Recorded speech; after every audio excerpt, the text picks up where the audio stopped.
Ата-ана ақысы.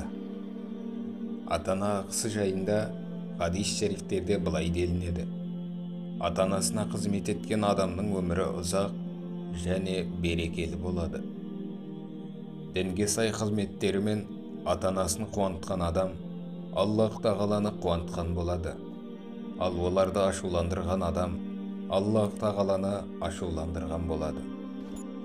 Ата-анасы жанында қартайғанмен разылықтарын ала алмай, жәннатқа қол жеткізе алмаған адамдардың сағы сынсын.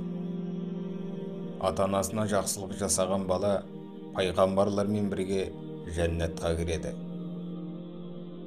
Ата-анасына жақсылық жасаған адамның өмір жасы ұзақ және ризығы берекелі болады. Ең құнды амал уақытында оқылған намаздан кейін ата-анаға жақсылық жасау. Ата-анаңа жақсылық етсең, кейін балаң да саған жақсылық жасайды. Ата-анасына қарсы шыққан бала жәннатқа кірмейді. Ата-анаға қарсы шығу үлкен күнә. Раббыңның разылығы ата-ананың разылығында, ашуы да ата-ананың ашуында. Ата-анасына қарсы шыққан баланың өмірі берекесіз және қысқа болады. Хақ тағала кейбір күнәлердің жазасын қияметке дейін кешіктіреді.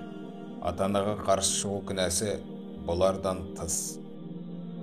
Ата-анасының разылығын алған мұсылманға жәннаттан екі есік ашылады, ал ренжіткен адамға тозақтан екі есік ашылады. Ата-анасының разылығын алған мұсылман не істесе де тозаққа кірмейді, ал ренжіткен адам жәннатқа кірмейді. Үлкенге құрмет көрсетпейтіндер бізден емес.